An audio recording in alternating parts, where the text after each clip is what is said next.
जहाँ हैं वहीं रुक जाएं। वो अपने कदम घबराते हुए पीछे ले गई। सामने वाला रुक ही नहीं रहा था। वो रुकता भी कैसे? उसकी इज्जत पर वो हाथ रख चुकी थी। अब कुछ सुनाई नहीं दे रहा था। मिस पूनम, आपके पास दो रास्ते हैं। या तो खुद को मेरे हवाले कर दो या तुम्हारी कजिन जेल जाएगी। और वो शख्स कोई आम आदमी नहीं बल्कि मशहूर बिजनेस टाइकून समर रायजादा था, जिसके खिलाफ पूनम ने सोशल मीडिया पर फेक अकाउंट बनाकर खूब बदनाम करने वाली पोस्ट डाली थी। उसकी कजन समिता उसे रोते हुए देख रही थी। अगर पूनम इनकार करती तो उसकी इज्जत को गिराने के लिए न जाने कितनी चालें चली जाती। वो बिन माँ बाप की थी। विनय साहब इस वक्त आंखों में आंसू लिए उसे ही देख रहे थे। बिखरा हुआ रायता अब समेटना भी उसे ही था। उसने पल भर में फैसला कर लिया और बोला, ठीक है, मैं तुम्हारे साथ चलने को तैयार हूँ। बाहर निकलते ही समर रायजादा ने उसे सख्ती से अपनी कार में बिठाया। पूनम की हालत देख समिता चीख पड़ी, तुम इसके साथ कैसे जा सकती हो? वो बहुत खतरनाक आदमी है। वो तुम्हें बर्बाद कर देगा। लेकिन पूनम ने भारी मन से कहा, अगर मैं नहीं गई तो यह आदमी फूफा जी को पूरे मोहल्ले में बदनाम कर देगा। मैं अपने सहारा देने वालों को इस मुश्किल में नहीं डाल सकती। समिता गुस्से और बेबसी में अंदर भाग गई, जबकि समर रायजादा पूनम को लेकर वहां से चला गया। पूनम सोच रही थी कि उसने उसे एक आम बिजनेसमैन समझ लिया। यही उसकी सबसे बड़ी भूल थी। सोशल मीडिया पर झूठे पोस्ट डालकर उसने एक सोए हुए भेड़िए को जगा दिया था और अब यह भेड़िया क्या करेगा, इसका अंदाजा लगाकर ही उसकी सांसें थमने लगी। उधर कुछ ही देर में अनुष्का जोर से मुंह के बल गिरी। उसकी नाक से खून बहने लगा। वो उठने ही वाली थी कि सामने खड़ा बलवीर राठौर उसे पकड़कर अपनी तरफ खींच लाया। मेरे मुंह पर थूकेगी तू? तेरा मुंह तोड़ दूं मैं? वो पागलों की तरह चिल्लाया और उसे दीवार से धक्का दे मारा। तभी सुधीर साहब दौड़कर आए और अपनी बेटी अनुष्का को सीने से लगाते हुए बोले, बलवीर, इतना ही जुल्म करो जितना बाद में सह सको।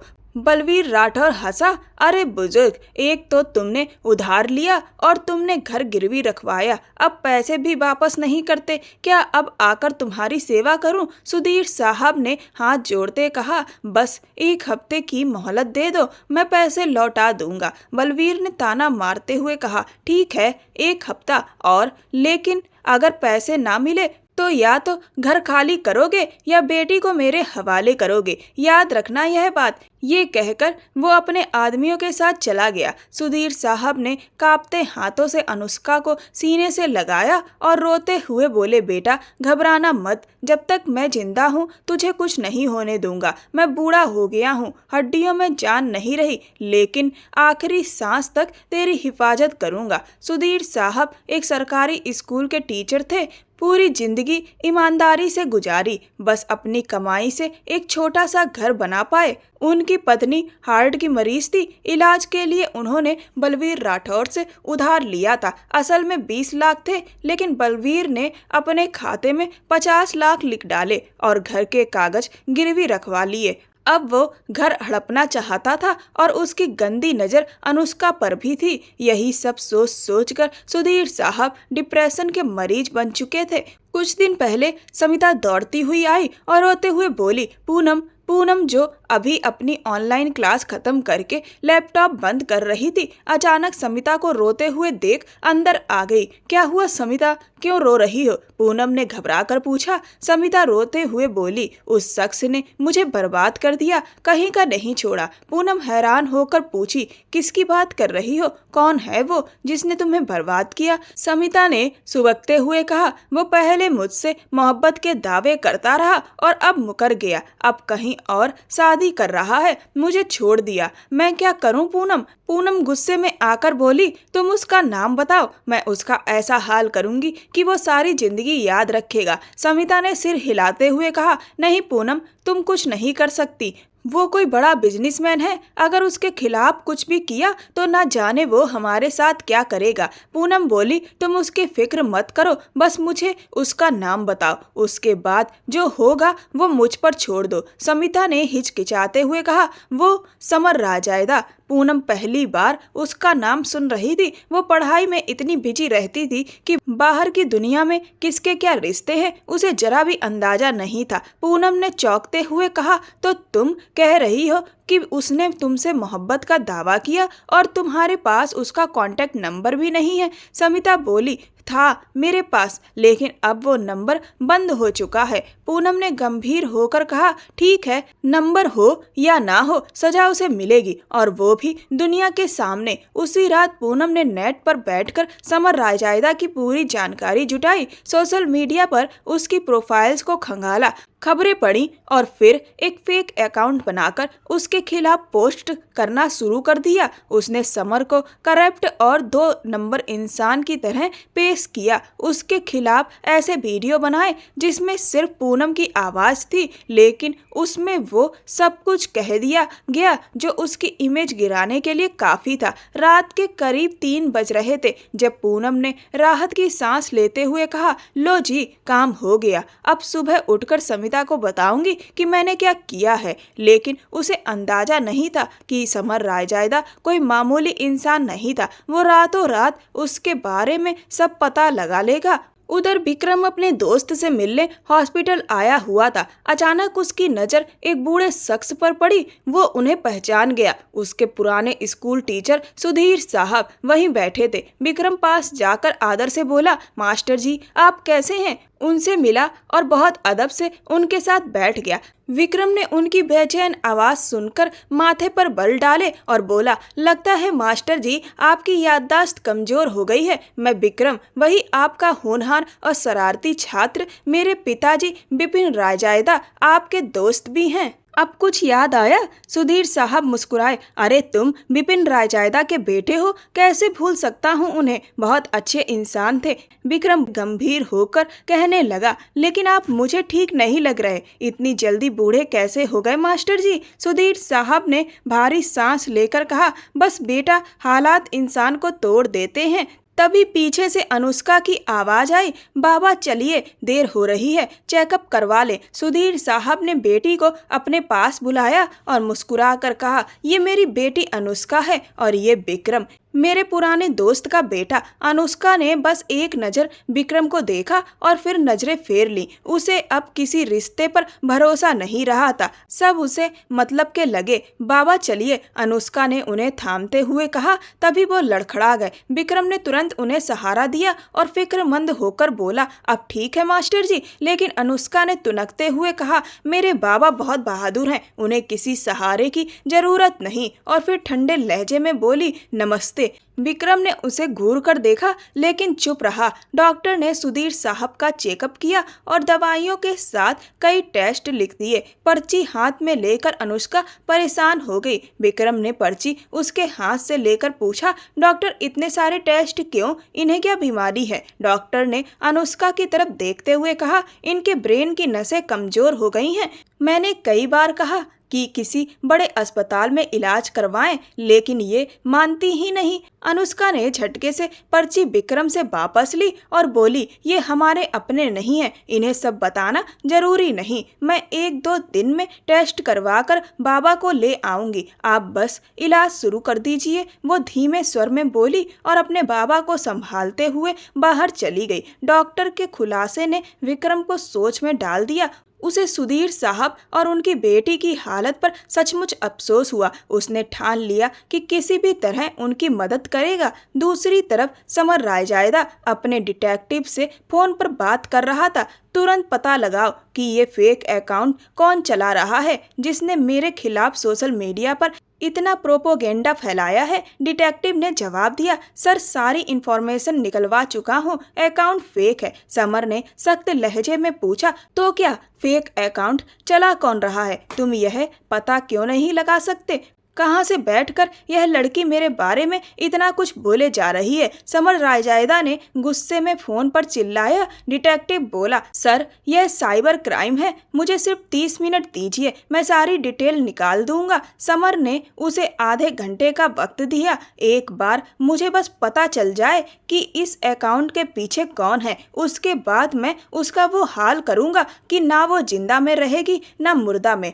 एक दिन बाद समर अपने गार्ड्स और पुलिस के साथ उस फेक अकाउंट की ऑनर तक पहुंच गया और वो कोई और नहीं बल्कि पूनम थी। लेकिन पूनम ने खुद आगे आकर अपनी कजिन समिता को बचा लिया। समिता दरअसल उसके फूफा की बेटी थी। माँ बाप के गुजर जाने के बाद फूफा ने ही उसे पनाह दी थी और उसी की एहसानमंद थी। मगर समिता की एक गलती ने पूनम को बड़ी मुसीबत में फंसा दिया। अब वो समर रायजादा के सामने थी। समर आगे आगे और उसके गार्ड्स पीछे पीछे पूनम को घेरे हुए थे। पूनम को लग रहा था जैसे वो कोई बहुत बड़ी डॉन हो या फिर किसी बड़े सियासतदार की गिरफ्त में हो या फिर उम्र कैद की सजा काटने वाली हो। लंबी सी गली से गुजरते हुए गार्ड्स आखिर बाहर रुक गए, जबकि पूनम समर के पीछे पीछे चल रही थी। उफ, ये कितना चलना पड़ेगा, पूनम बड़बड़ाई। समर के कानों ने उसकी आवाज पकड़ ली। वो अचानक रुका तो पूनम भी ठिठक गई, उसकी सांसें अटक गईं। समर ने धीरे धीरे चश्मा उतारा।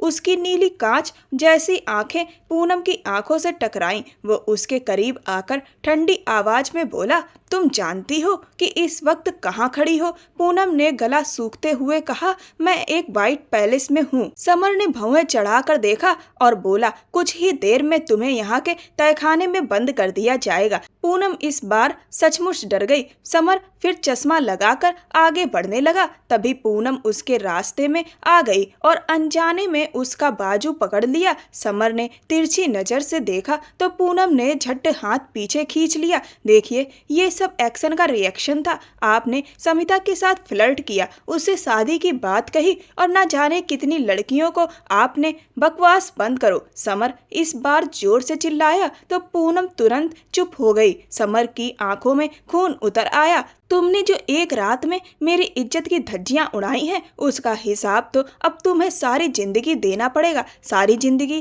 पूनम बुदबुदाई, आप ऐसा नहीं कर सकते। एक शरीफ लड़की को कैद में रखना जुर्म है। समर ने व्यंग से हंसते हुए कहा, अभी थोड़ी देर में तुम्हें पता चल जाएगा कि मैं क्या क्या कर सकता हूँ। वो पूनम को लेकर एक बड़े से गार्डन में पहुंचा। वहाँ उसका खतरनाक डॉग अपने गार्ड के साथ खड़ा था। उस खूंखार कुत्ते को देखकर पूनम का चेहरा सफेद पड़ गया। उसके कदम जैसे थम गए। रमेश, टाइगर को इस लड़की पर छोड़ दो, समर रायजादा ने ठंडी आवाज में कहा। गार्ड ने पट्टा खोल दिया। टाइगर जुबान बाहर निकालकर खूंखार अंदाज में पूनम की तरफ बढ़ा। पूनम के कदम वहीं थम गए। दिल की धड़कन जैसे थम सी गई। इससे पहले कि टाइगर उसके करीब पहुंचता, पूनम दौड़कर समर से सट गई और जोर से उसे पकड़ लिया। प्लीज प्लीज मुझे बचा लीजिए। डर से उसकी आंखों से आंसू बह रहे थे। पूनम उसके कंधे से लगकर कांप रही थी। उसकी मासूमियत और कमजोरी ने कुछ पल के लिए समर को भी झकझोर दिया। टाइगर उसके करीब आया तो समर ने हाथ के इशारे से उसे रोक दिया। पूनम अब भी उसके बाजू से सटी हुई थी और बुरी तरह कांप रही थी। समर को पहली बार महसूस हुआ कि यह लड़की सिर्फ जिद्दी नहीं, बहुत टूटी हुई भी है। उसने झटके से उसे पीछे किया। लीव माई हैंड, वह गुस्से से बोला। पूनम ने मजबूरी में उसका हाथ छोड़ा और आंसू पोंछने लगी। तभी पीछे से आवाज आई, समर मेरी जान, कहाँ थे तुम? समर पलटा तो देखा कि उसके चाचा पुनीत साहब खड़े हैं। बहुत अरसे बाद उन्हें देखना हुआ। पुनीत साहब की नजरें पूनम पर पड़ी तो उनकी आंखों में एक अजीब सी चमक उभरी। ये हसीन लड़की कौन है? उन्होंने मुस्कुराकर पूछा। पूनम ने उन्हें एक नजर देखकर अपना चेहरा फेर लिया। समर ने सख्ती से कहा, मेहमान है मेरी, आप जाइए, मैं थोड़ी देर में मिलता हूँ। इतना कहकर उसने पूनम की कलाई पकड़ी और वहां से आगे बढ़ गया। पुनीत साहब उनकी जाती हुई शक्ल देखकर गहरी मुस्कान लिए खड़े रह गए। समर पूनम को खींचते हुए एक छोटे से स्टोर रूम में ले गया। पूनम ने दरवाजे को देखते ही रोना शुरू किया। नहीं प्लीज, मुझे कैद मत कीजिए। चाहे मुझे पुलिस को सौंप दीजिए, चाहे मार दीजिए, थप्पड़ मार लीजिए, बेल्ट से मार लीजिए, लेकिन यहाँ मत बंद कीजिए, मैं मर जाऊंगी। वो बुरी तरह से रो रही थी। समर उसकी हालत देखकर उलझा मगर खुद को कड़ा बनाते हुए बोला, यहीं रहोगी तुम, समझी? रात को तमाशा करने से पहले सोचना चाहिए था। अभी तो मैंने असली सजा दी ही नहीं है, जब दूंगा तो तुम्हारी आधी जान निकल जाएगी। ये कहकर वह हंसते हुए दरवाजा जोर से बंद करके बाहर चला गया। पूनम गुस्से में दांत पीसते हुए एक तरफ बैठ गई। उसे डॉग फोबिया था और अभी जो उसने किया था वो महज डर से निकला ड्रामा था, ताकि समर उसे कैद ना रखे। लेकिन वो इतना रहमदिल नहीं निकला। पूनम अब खुद को कोस रही थी। क्यों मैंने समिता की मदद करने की हामी भरी थी? क्यों मैं इस मामले में कूद गई? व्हाइट पैलेस जो कभी बिपिन रायजादा की शान हुआ करता था, अब समर रायजादा की मलकियत थी। जहां वो अपनी मां Babita ji business icon Mrs Raizada के साथ रहता था, वहीं उसका भाई विक्रम यूपीएससी की तैयारी कर रहा था। समर रायजादा के पापा का सिर्फ एक ही भाई था, पुनीत साहब। वो भी व्हाइट पैलेस में ही रहते थे। हालांकि अक्सर बाहर ही रहते और कभी कभार ही आते, लेकिन आते ही माहौल गर्म कर देते। और इस बार तो सीधा समर पर ही बरस पड़े। वो लड़की कहाँ है? जैसे ही समर कमरे में दाखिल हुआ, पुनीत साहब ने झट से पूछा, कौन लड़की? समर ने तल्खी से कहा। तभी बबीता जी चौकन्नी हो गई और हैरानी से समर को देखने लगी। लड़की? समर ने माँ और चाचा को सख्त नजरों से देखते हुए जवाब दिया, कोई लड़की नहीं है मम्मी, चाचा को बहम हुआ है। अच्छा, तो फिर वो कौन है? पुनीत साहब ने पीछे इशारा किया। वहां से पूनम एक नौकर के साथ अंदर आई। उसकी आंखें रो रो कर लाल हो चुकी थी। बबीता जी ने ताज्जुब से समर की तरफ देखा। ये कौन है समर? पुनीत साहब ने जैसे समर को फंसा ही दिया था। समर ने आंखें मीच कर पूनम को घूरा और माँ की तरफ मुड़ा। मम्मी, ये जरूरतमंद है। जरूरतमंद? तो फिर स्टोर रूम में क्यों बंद कर रखा था? पुनीत साहब ने हंसकर ताना मारा। पूनम बेचैन होकर बबीता जी की तरफ मुड़ी और लगभग रोते हुए बोली, आंटी प्लीज मेरी मदद कीजिए, ये बहुत जालिम है। इनके पास इतना बड़ा सा कुत्ता है, उसकी मोटी मोटी आंखें, बड़े बड़े दांत और जुबान इतनी लंबी। वो हाथ पैर से इशारा करके टाइगर का हाल बताने लगी। समर ने धीरे से कहा, अगर एक लफ्ज भी मेरे खिलाफ बोला तो अगली बार डॉग से नहीं, सीधे बंदूक से सामना करवाऊंगा। पूनम घबरा कर एकदम पलट गई और बोली, ना नहीं आंटी, इनके पास कोई कुत्ता नहीं है, ना बड़े दांत हैं और ना कोई लंबी जुबान। इतना बोलते ही समर माथा पकड़कर रह गया। बबीता जी प्यार से बोली, बेटा कहाँ से आई हो तुम और समर से क्या रिश्ता है तुम्हारा? पूनम ने हैरान होकर समर को देखा। अब झूठ बोले या सच समझ नहीं आ रहा था। आखिर उसने धीमे से कहा, जी हम एक दूसरे को पसंद करते हैं। ये सुनते ही समर के कान खड़े हो गए और बबीता जी ने समर की तरफ ऐसी नजर डाली कि वो कुछ बोल ही नहीं पाया। तभी विक्रम नीचे आता हुआ बोला, भैया ये तो पहली ही गेंद पर छक्का हो गया, अब तो मम्मी आपको बख्शने वाली नहीं। समर ने उसे घूर कर चुप कराया, मगर अब पूनम उसके हाथ से निकल चुकी थी। बबीता जी पूनम को अपने कमरे में ले गई। वहां पूनम ने सच झूठ मिलाकर ऐसी कहानी सुनाई मानो वो और समर मोहब्बत करते हों और अब समर पीछे हट रहा हो। बबीता जी उसकी बातों में आ गई। उन्होंने उसके खाने पीने और कपड़े का इंतजाम कर दिया। पूनम दिल ही दिल में सोच रही थी, समिता ने ठीक ही कहा था, फ्लर्ट करता रहा, अब शादी की बारी आई तो मुकर गया। बबीता जी सख्त लहजे में बोली, समर को इस बात की सजा मिलेगी। पूनम ने सिर झुका लिया, लेकिन अंदर से डर गई। वो सोच रही थी, ये क्या मुसीबत अपने गले डाल ली। बबीता जी ने उसका हाथ थामते हुए कहा, ये अब मुझ पर छोड़ दो, तुम्हारी शादी का रिश्ता आज ही पक्का होगा। देखते हैं समर कैसे मना करता है। उनका पक्का लहजा सुन पूनम के तो होश उड़ गए। उसे लगा अब तो वो इस झंझट में बुरी तरह फंस गई है। उसने सोचा इससे पहले कि उसके चेहरे पे सच में सहरा सज जाए, मेरा यहाँ से भाग निकलना ही बेहतर है, वरना हमेशा के लिए इस पिंजरे में कैद हो जाऊंगी। खुद को हिम्मत देती हुई वो बाहर निकली। उधर विक्रम जो अपने कमरे से बाहर आया था, कॉल कॉल रिसीव करते ही भड़क पड़ा। क्यों कॉल कर रही हो? कितनी बार मना किया है, फिर भी समझ नहीं आती तुम्हें? दूसरी तरफ से अनुष्का की तेज आवाज आई। मैं कह चुकी हूँ कि मुझे आपसे अभी मिलना है। इसी वक्त विक्रम ने गुस्से से कहा, क्यों मिलूं तुमसे? और तुम्हारी इतनी औकात नहीं कि मुझे धमका सको। अनुष्का ने तकलीफ छुपाते हुए कहा, ये सब तो आपको सोचना चाहिए था शादी से पहले। आप जैसे अमीर लोग गरीब और मिडिल क्लास लड़कियों को धोखा देकर छुपकर शादी कर लेते हैं, लेकिन दुनिया के सामने उन्हें अपनाने से आपकी इज्जत पर दाग लग जाता है। विक्रम तमतमाया, छोटी बच्ची नहीं हो तुम। गन पॉइंट पर तुमसे शादी हुई थी क्या? तुम्हारे पिता मेरे पैरों में गिरे थे। मजबूरी में शादी हुई, मोहब्बत में नहीं। ये सुन अनुष्का की आंखों से आंसू छलक पड़े। विक्रम ने ठंडे लहजे में कहा, मेरे पापा पागल थे जो तुम्हें हीरा समझ बैठे। खैर, अब समझ आ गया होगा, दोबारा मुझे कॉल मत करना। अनुष्का ने रोते हुए कहा, मुझे भी आपसे कोई शौक नहीं है बात करने का। बस इतना कह रही हूँ कि अगर शादी का रिश्ता निभाना नहीं है तो इसे यहीं खत्म कर दो, मुझे आज़ाद करो। विक्रम ने तल्खी से कहा, ठीक है, तुम्हें मैं आकर आज़ाद करता हूँ, जरा सब्र करो। और कॉल काट दी। अब उसका रुख अनुष्का के घर की तरफ था। उधर पूनम व्हाइट पैलेस से भाग निकली थी। उसे समझ नहीं आ रहा था कहाँ जाए। रात का अंधेरा गहराता जा रहा था और बाग बगीचे की लाइट चल रही थी। वो तेज तेज कदमों से आगे बढ़ती रही और आखिर बैक साइड के हिस्से में आ पहुंची। उसे पता नहीं था कि ये रास्ता बाहर जाता है या नहीं, मगर वो बस भागती चली गई। स्विमिंग पूल के पास से गुजरते हुए उसके कदम और तेज हो गए। तभी अचानक पीछे से टाइगर की गुर्राहट गूंजी। पूनम घबरा गई और चीख पड़ी। डर के मारे पलटते हुए उसका पांव फिसल गया और वो सीधे पानी में जा गिरी। उसे तैरना नहीं आता था और पानी भले ही बहुत गहरा ना हो, लेकिन उसके छोटे कद की वजह से वो डूबने लगी। सांसें रुकने लगी। उसे लगा आज उसकी जिंदगी खत्म हो जाएगी। तभी पानी के छींटे उड़ते और किसी के कदमों की आवाज आई।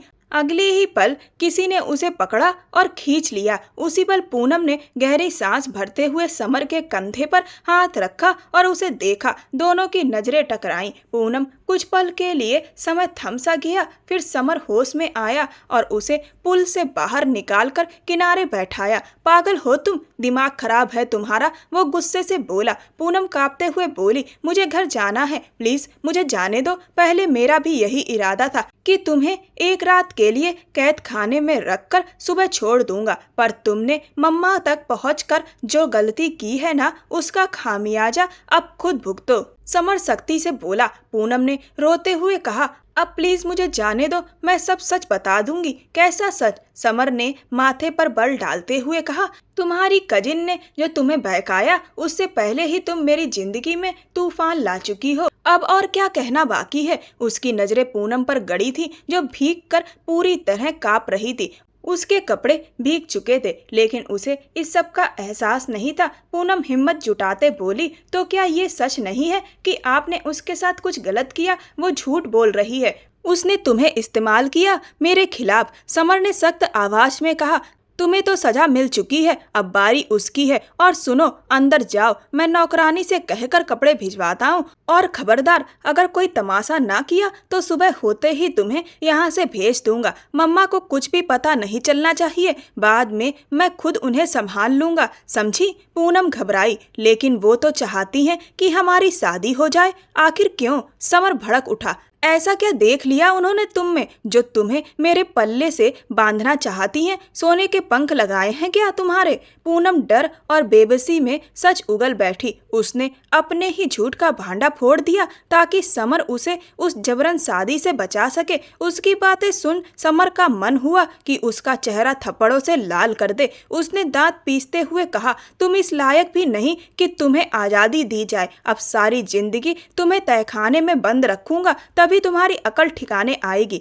वो गुस्से में पलटा तो पूनम उसके पीछे भागी और उसे पकड़ते हुए खुद असंतुलित हो गई। एक बार फिर वो दोनों पुल में गिर गए। समर ने पानी से सिर बाहर निकाला और देखा कि पूनम उसके कॉलर को पकड़ ऊपर आने की कोशिश कर रही थी। उसके गले में बाहें डालकर वो खुद को बचा रही थी। समर पानी से भीग चुका था। पूनम ने पानी में डूबने के डर से फिर समर की गर्दन को कसकर थाम लिया। पूनम अब रोने रोने लगी थी। समर ने होंठ पींचकर उसे किनारे पर बिठा दिया, खुद भी बाहर निकला और लंबे लंबे कदमों से वहां से चला गया। ये लड़की एक ही दिन में उस पर पूरी तरह छा गई थी। एक आम सी लड़की जो जाने अनजाने उससे टकराई और उसकी जिंदगी में तूफान मचा गई। उधर अनुष्का अपने बाबा को दवा देकर अभी कमरे से बाहर निकली ही थी कि अचानक दरवाजे पर दस्तक हुई। उसका दिल जोर जोर से धड़कने लगा। उसने एक नजर बाबा के कमरे के बंद दरवाजे की तरफ डाली, तभी दरवाजा फिर जोर से बजा। अनुष्का समझ गई कि आने वाला विक्रम ही होगा, क्योंकि उसने पहले ही धमकी दी थी और उसका गुस्सा ऐसा था कि जो कहता करके दिखाता। उसके कदम बहुत भारी हो रहे थे, फिर भी हिम्मत करके उसने दरवाजा खोला। सामने ही विक्रम सख्त तेवर लिए खड़ा था। उसे देखते ही उसने दोनों कलाइयां पकड़कर अंदर खींच लिया, दरवाजा बंद कर लिया और उसे दीवार से सटा दिया। आए दिन तुम मुझे धमकियां देती रहती हो, समझती क्या हो खुद को? तुम्हारी इतनी औकात है कि तुम मुझे विक्रम रायजादा को धमकी दो? विक्रम का लहजा गुस्से से भरा था। अनुष्का दर्द से कराहते हुए बोली, प्लीज छोड़ दो, दर्द हो रहा है। उसकी उंगलियां इतनी जोर से धसी हुई थी कि अनुष्का चीख पड़ी। बहुत दर्द हो रहा है तुम्हें? और जो तुम अपने लफ्जों से मुझे देती हो, कौन सा जख्म नहीं दिया तुमने मुझे? विक्रम चिल्लाया। अनुष्का ने डूबते मन से कहा, अगर आप शादी के लिए राजी नहीं थे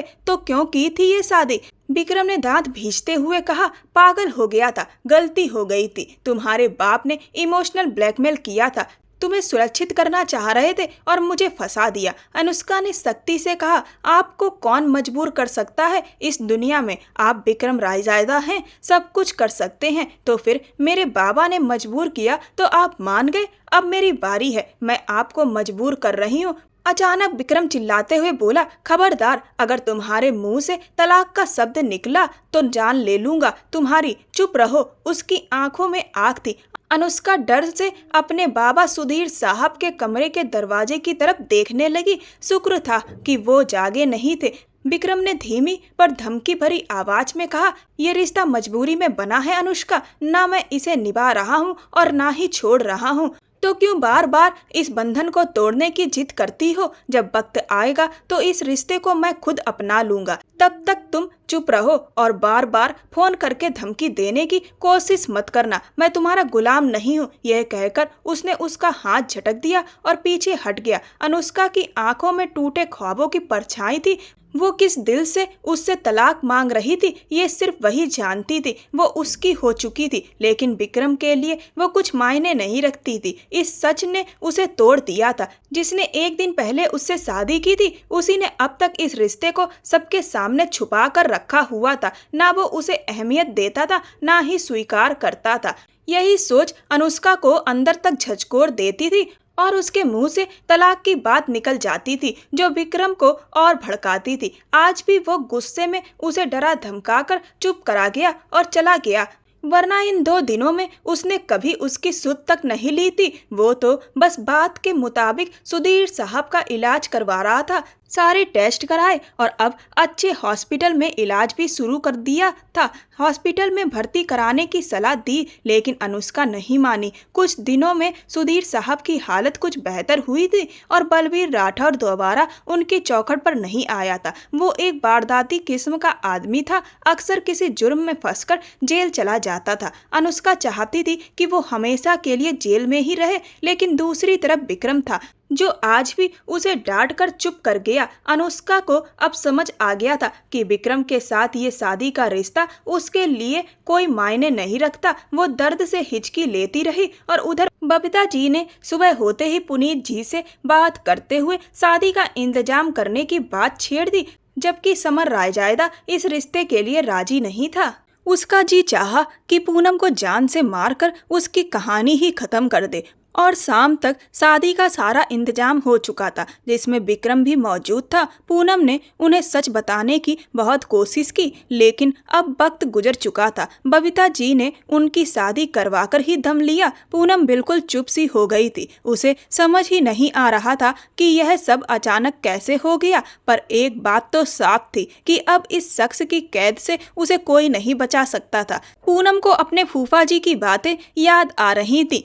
अब समर खून उतरती नजरों से पूनम को देख रहा था। पूनम ने उसकी आंखों का अंदाजा लगाकर दांत भींचते हुए उसे देखा तो वो उसकी तरफ बढ़ा। पूनम उसका इरादा भांपकर फौरन बिस्तर से उठी और अंदर भागी। प्लीज, मेरी गलती नहीं है, मुझे पता है मैं एक आम सी लड़की हूँ, आपकी हैसियत की नहीं हूँ। आपकी मम्मी ने जबरदस्ती ये शादी करवाई, आप चाहें तो मुझे छोड़ सकते हैं, मेरी नज़र में इस शादी की कोई वैल्यू नहीं। वो जल्दी जल्दी बोलती चली गई। समर उसकी बातें सुनकर हंस पड़ा। हमारे यहाँ तलाक नहीं होते। पूनम को ऐसा लगा जैसे वो उसे डराने की कोशिश कर रहा है। ये रिश्ता जबरदस्ती का है। वो कुछ कहती कि अचानक समर ने उसकी कलाई पकड़कर अपनी ओर खींच लिया। वो सीधा उससे टकराई। पूनम आम सी लड़की थी, लेकिन उसमें एक अजीब सी कशिश थी जो समर को अपनी तरफ खींच रही थी। शादी के बंधन में बंधकर वो उस पर हक रखता था और ये सोचकर समर का गुस्सा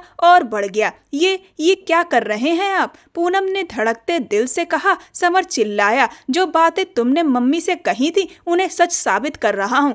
पूनम सांस के लिए तड़प गई। प्लीज रुक जाइए, मुझे सांस नहीं आ रही। वो आंखों में आंसू लिए बोली। समर ने गंभीर लहजे में कहा, अब बहुत देर हो चुकी है। उसने रिमोट से लाइट धीमी की। समर खुद नहीं समझ पा रहा था कि वो पूनम के लिए इतना बेबस क्यों हो रहा है।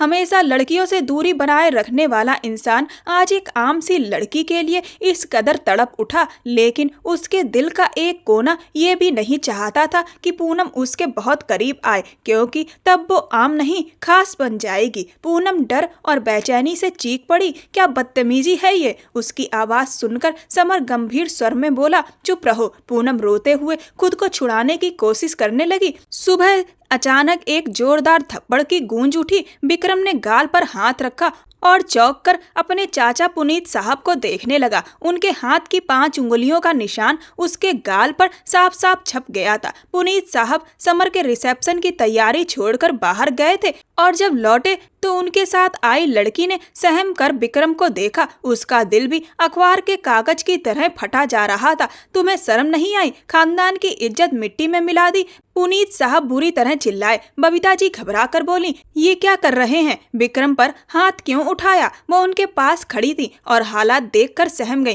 प्लीज मुझे कुछ कहने का मौका तो दीजिए। विक्रम बोला, कहने को बचा क्या है? एक तो तुमने इस बच्ची से शादी की और बजाय उसे घर लाकर अपनी जिम्मेदारी निभाने के उसे वहीं छोड़ दिया। कुछ दिन से खबर तक नहीं ली और अब हमें बताते हो कि तुम बहुत नेक हो। अपनी नेकियां ऐसे बटुए में मत भरो जिसमें सुराख हो। विक्रम, तुम्हें हमने ऐसा तो नहीं पाला था।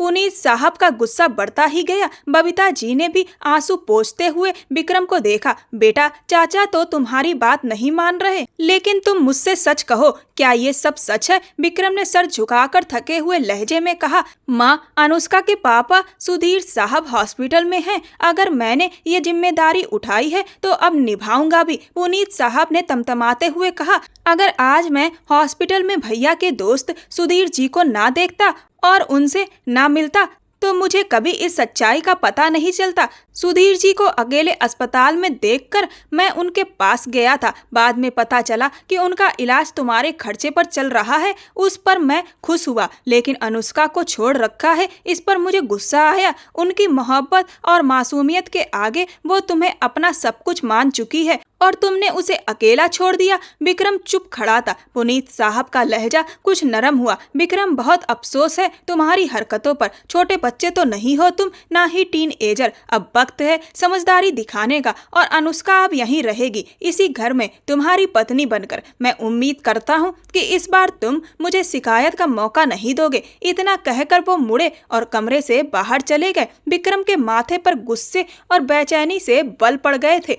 पहले ही घर के बड़े बेटे समर ने शादी करे बिना लड़की को घर लाया और वो दुख ताजा था। अब छोटे बेटे विक्रम ने भी शादी छुपाकर एक लड़की को तन्हा छोड़ रखा था। यही बात पुनीत साहब को सबसे ज्यादा चुभ रही थी। विक्रम भारी कदमों से कमरे में आया तो अनुष्का घबरा कर खड़ी हो गई। उसने जल्दी से अपने आंसू पोंछे और हिम्मत जुटाकर मुस्कुराने की कोशिश की, मगर उसकी आंखें सब बयां कर रही थीं। विक्रम, मैंने सच में नहीं बताया था। मुझे बिल्कुल नहीं पता था कि अंकल आपके चाचा हैं। सब अनजाने में हुआ है। अनुष्का लगातार पीछे हटते हुए दीवार से जा लगी। वो डरी हुई बोली, प्लीज मुझे मत मारना विक्रम। अपने दोनों गालों पर हाथ रखकर जैसे खुद को बचाने की कोशिश की।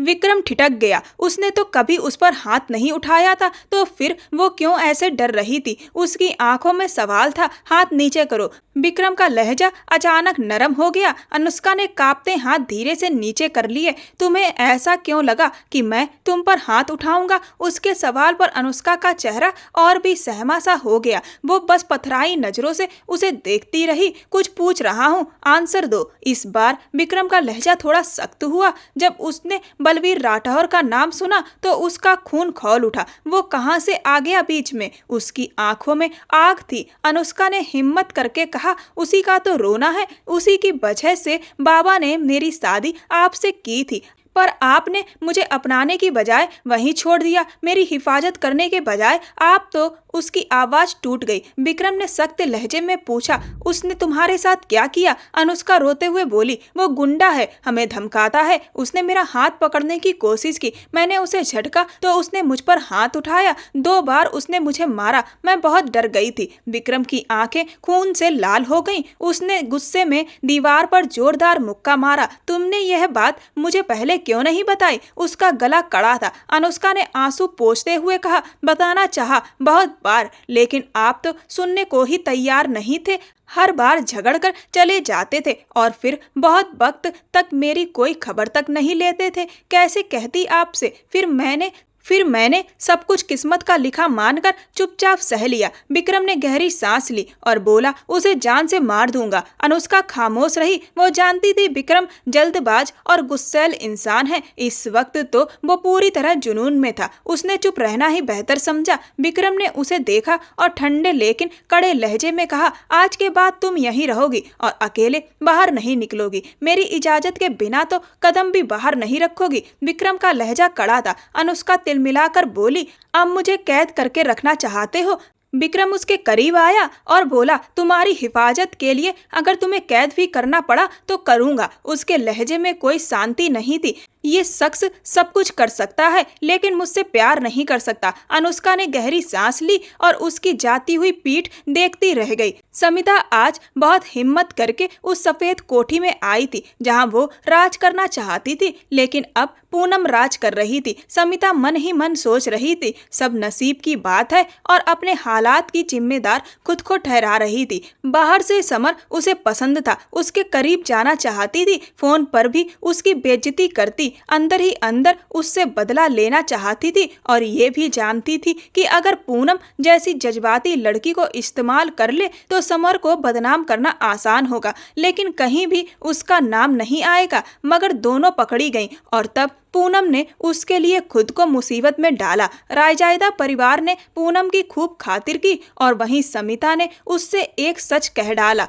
वो नहीं चाहती थी कि और कोई गलती हो। अब जबकि उनकी शादी हो चुकी थी तो वो पीछे हट जाना चाहती थी। तभी समर अचानक कमरे में आया। पूनम और समिता दोनों चौंक गईं। समिता धीरे से बोली, मैं बस चाह रही थी हो सके तो आप मुझे माफ कर दीजिए। जो कुछ भी हुआ उसमें कसूर मेरा था। वो नरमी से कहकर वहां से निकलने लगी। समर ने पूनम की तरफ देखा और हल्के से पूछा, ये यहाँ क्यों आई थी? पूनम ने गहरी सांस लेकर कहा, माफी मांगने। समर एक पल को रुका, फिर पूनम को गले से लगा लिया। समिता दूर खड़ी सब देखती गहरी सांस भरते हुए वहां से चली गई। समर ने पूनम की आंखों में देखते हुए कहा, तुम्हें नहीं लगता कि तुम्हें भी माफी मांगनी चाहिए? पूनम हल्की सी मुस्कुराई, किस बात की माफी? अब तो बीवी हूं मैं आपकी। बात माफी से बहुत आगे निकल चुकी है। उसने समर के ही अल्फाज उसे लौटा दिए। दोनों हंसे और फिर समर ने उसे अपने गले से लगा लिया। दोनों ने एक दूसरे को दिल से कबूल कर लिया था।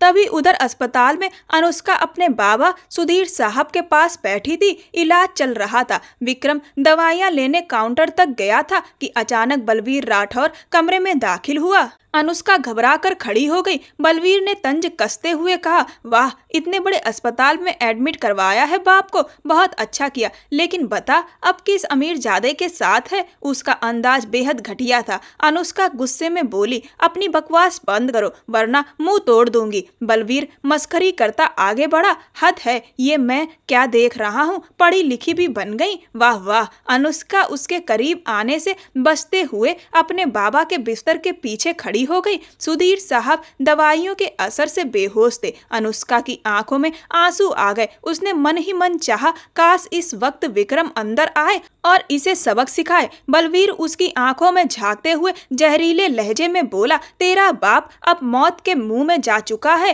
किसी भी वक्त ये जा सकता है। तुम अकेली क्या करोगी? तुम्हारा पति तो तुम्हें देखता तक नहीं है और ना ही तुम्हें अपनाता है। अब तक तो उसने तुम्हें छोड़ा भी नहीं होगा। तुम खुद को मेरे हवाले कर दो, मैं तुम्हें खुश रखूंगा और तुम्हारी हर ख्वाहिश पूरी करूंगा। बलवीर राठौर ने अनुष्का के गाल पर हाथ रखने की कोशिश की तो अनुष्का ने झटक कर उसका हाथ हटा दिया। दूर रहो मुझसे, खबरदार जो मेरे करीब आए जान ले लूंगी तेरी। अनुष्का इतनी सस्ती नहीं है कि तेरे जैसे दो कौड़ी के आदमी के आगे झुक जाए। उसकी सख्त आवाज सुनते ही अंदर आते विक्रम के कदम रुक गए। बलवीर हंसा, तेरी औकात तो दो कौड़ी की ही है।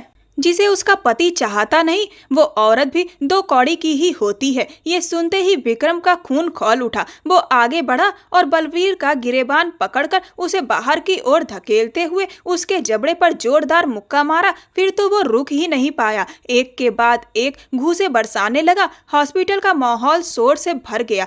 लोग और सिक्योरिटी वाले दौड़कर आए और किसी तरह विक्रम को बलवीर से अलग किया। विक्रम गुस्से में चिल्लाया, अब अगर मेरी बीवी के पास आया तो जान से मार दूंगा। बलवीर खून से लथपथ होंठ पोंछते हुए वहां से खिसक गया। वो जानता था विक्रम के मजबूत बॉडी और गुस्से का मुकाबला करना आसान नहीं, इसीलिए चुपचाप वहां से निकल गया। अनुष्का अब तक सहमी हुई थी। वो आईसीयू के दरवाजे पर खड़ी कांप रही थी। उसके पापा सुधीर साहब अंदर थे और वो उनकी हालत देखकर रो रही थी। विक्रम ने उसकी ओर देखा और नरम आवाज में कहा, यहाँ आओ।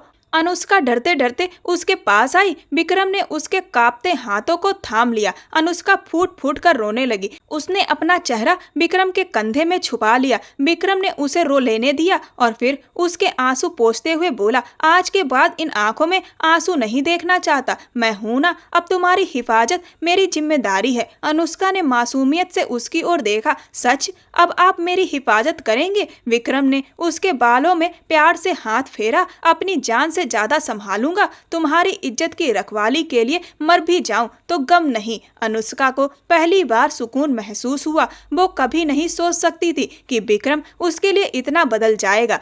विक्रम अब सच में उसका सहारा बन चुका था। उधर सुधीर साहब की कीमोथेरेपी शुरू होने वाली थी। डॉक्टर अपनी पूरी कोशिश कर रहे थे। अनुष्का कमरे में एक कोने में बैठी थी। उसके गाल आंसुओं से भीगे हुए थे। विक्रम कमरे में आया और उसे चुपचाप देखता रह गया। उसकी मासूम आंखों का दर्द सब उसे अपनी तरफ खींच रहे थे। अनुष्का ने देखा तो विक्रम को सामने पाया। वो झेप कर बोली, आप कब आए? आपको घर जाना चाहिए था। विक्रम ने सिर हिलाया। घर तो जाऊंगा, लेकिन अब तुम भी मेरे साथ चलोगी। अनुष्का ने मना किया। उसने कहा कि बाबा एडमिट हैं। तो विक्रम ने कहा कि मेरी डॉक्टर से बात हुई है, उन्होंने कहा है कि अब आप लोग सुधीर साहब से कल ही मिल पाएंगे, इससे पहले उनसे मुलाकात संभव नहीं है। तो फिर यहाँ रात भर बैठकर तुम बेकार ही परेशान होगी और कल जब सुधीर साहब आईसीयू से बाहर आएंगे उसके बाद तो वैसे भी यहाँ अस्पताल में तुम्हें रुकना ही पड़ेगा। तो इससे बेहतर यह है कि आज चलकर घर पर आराम कर लो। विक्रम के बहुत ज्यादा कहने पर अनुष्का उसके साथ घर आ गई। अनुष्का बहुत ज्यादा परेशान थी और वह बिस्तर पर बैठे बैठे रो रही थी। विक्रम उसके पास बैठा और उसका चेहरा अपने हाथों में लेकर बोला, रोना हो तो मेरे पास रो लो और सुनो, अब मुझे कभी दूर मत करना। मुझे जो चाहिए वो मैं लूंगा, बस तुम इनकार मत करना। अनुष्का घबराकर उसे देख रही थी। मुझे मेरा हक चाहिए, आज ही चाहिए, अभी चाहिए और पूरा चाहिए। अनुष्का को पहली बार ये एहसास हुआ कि अब वो अकेली नहीं है। विक्रम उसकी दुनिया बन चुका था। उस दिन दोनों एक हो गए। धीरे धीरे सुधीर साहब की तबीयत में भी सुधार हुआ और कुछ ही महीनों में वह ठीक हो गए। विक्रम ने उन्हें अकेला नहीं छोड़ा और वह उन्हें अपने घर ले आया था और वह भी अब उन लोगों के साथ ही वहीं पर रहते थे। व्हाइट हाउस अब खुशियों से भर चुका था। दोस्तों, किसी से भी बदला लेने से पहले सच जरूर जानने की कोशिश करें। जरूरी नहीं कि जो दिख रहा हो वही सच हो। कभी कभी आपकी मासूमियत का फायदा उठाना भी लोग चाहते हैं। आपको ये कहानी कैसी लगी मुझे कमेंट बॉक्स में जरूर बताएं। मेरे वीडियो को हाइप दें। ये कहानी पूर्णतः काल्पनिक है। ऐसी और भी रोमांचक कहानियों को सुनने के लिए मेरे चैनल को सब्सक्राइब कर वीडियो को लाइक कर दें। धन्यवाद।